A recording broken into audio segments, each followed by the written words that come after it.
So, Ambassador, to get us started, could you describe to us, explain to us what is the current situation in Syria and why was Israel recently bombing Syria?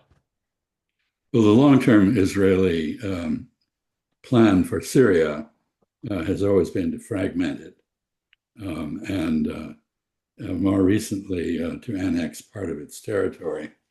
The religious Zionists have replicated pretty much all of the Nazi agenda, carrying out a genocide, trying to make Palestine Palestinian free. And also now they have embraced the idea of Lebensraum, looking for expanded space. So part of what is going on is that Israel has occupied and set its sights on annexing the Druze area of Syria, adjacent to the Golan Heights and to the Druze population in Israel. Um, the the Israelis have entered into fighting in Syria in this area under the pretext of protecting the Druze from Bedouin attacks or attacks by extremists who are part of the coalition that now governs Syria. That is Ahmed al-Jilani or Ahmed al-Shara, the former terrorist who's now apparently repented and become the de facto president in Syria. So it's pretty clear from the early evidence that, in fact, there was a provocation by the Druze, probably instigated by Israel, against the Bedouin who counterattacked, and basically a civil war began in the region.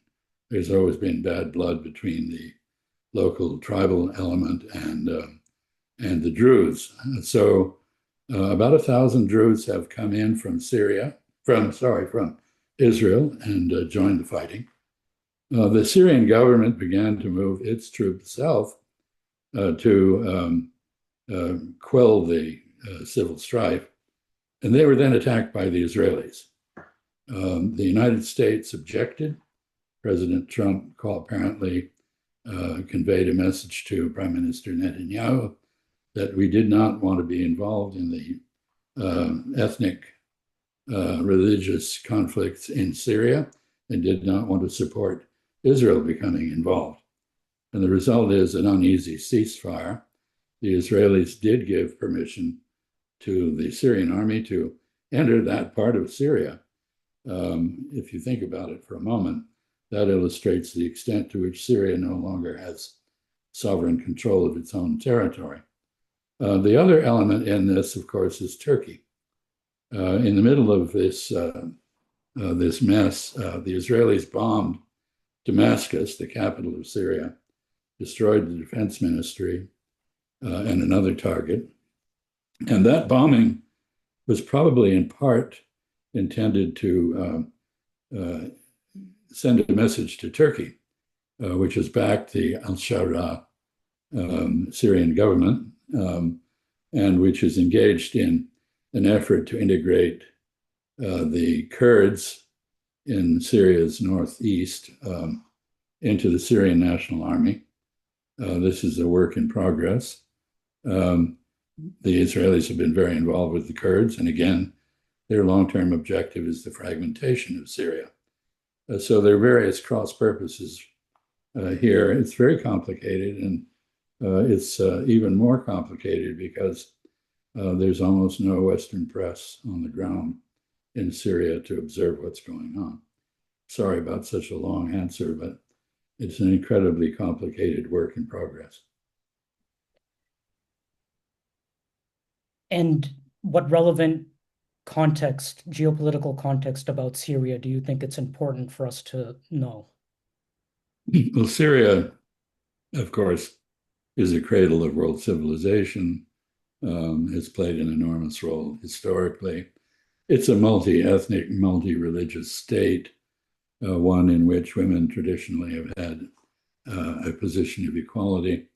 The Turks, the CIA, the United States, and the Israelis boosted the extremist jihadi element that, to everyone's surprise, was able to dislodge the Assad government. President Assad took refuge in Russia, which had been a consistent supporter of his, but which had come to the end of its rope with Assad. They had repeatedly, the Russians had repeatedly, like the Iranians, his other backer, urged the Assad regime to reform and become inclusive, and they did not pay attention. And the Russians basically wrote him off. So did the Iranians. The significance of Syria from a geopolitical point of view is largely its location. Lebanon was originally part of Syria. It was taken away by the French, organized as a Christian-dominated part of Syria. That was many decades ago, and since then the demographics of Lebanon have changed to produce a strong Shiite Muslim majority.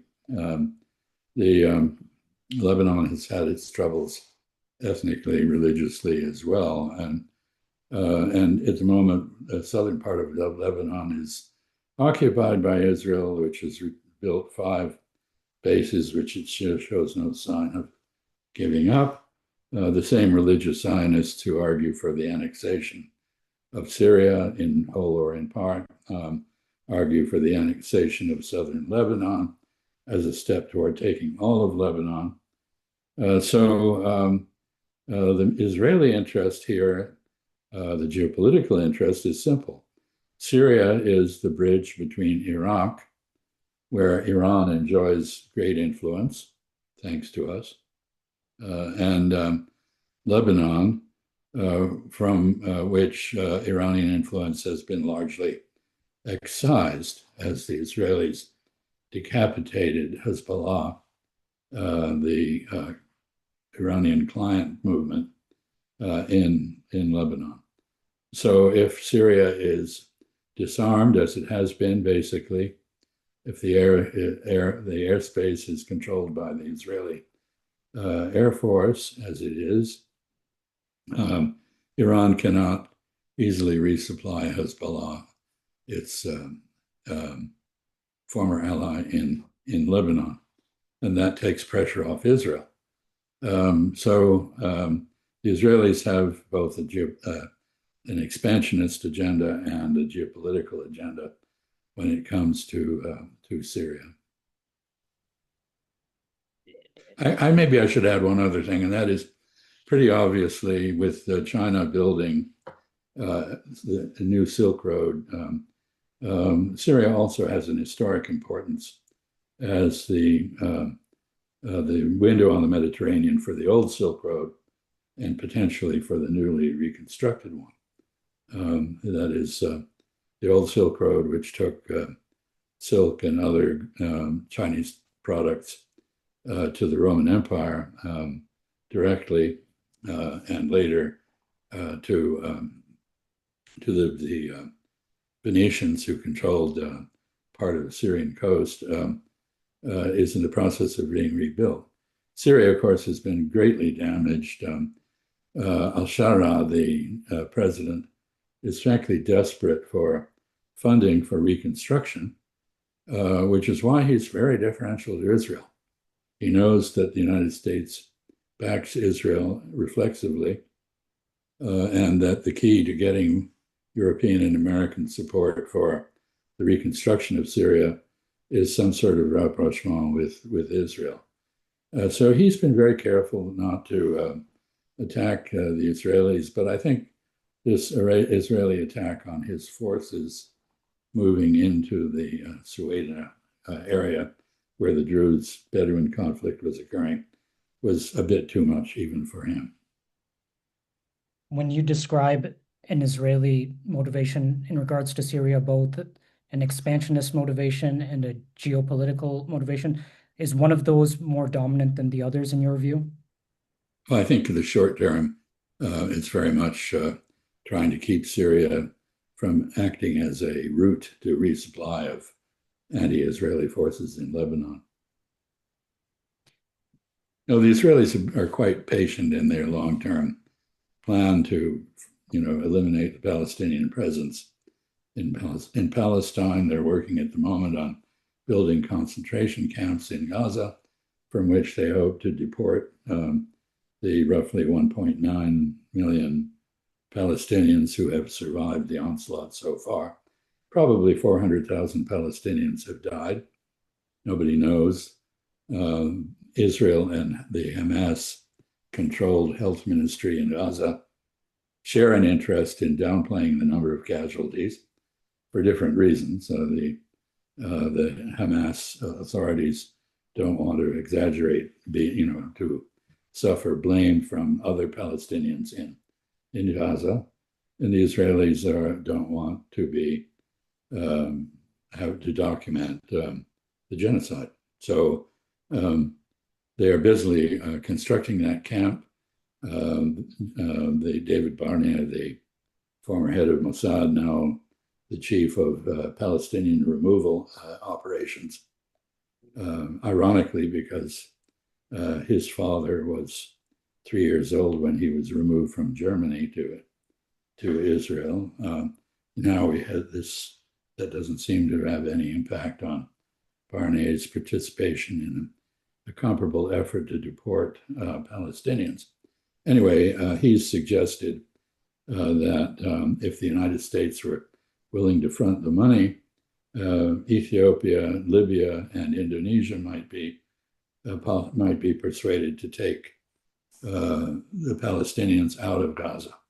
I doubt that, but he's working with the Trump administration, which of course came up with the idea of turning Gaza into some kind of resort for everybody but the Palestinians. The prerequisite for that is removing the Palestinians, either by killing them or by expelling them. So this is part of a long-term plan. It's also supplemented now by active operations to complete to carry out and complete ethnic cleansing in the West Bank.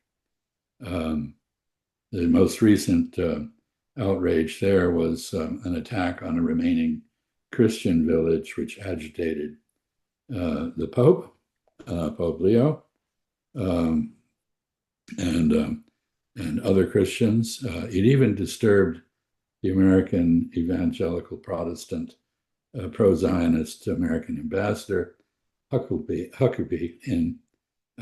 sufficiently to have him go to the village and to condemn the attack as an attack on holy places that is unjustified.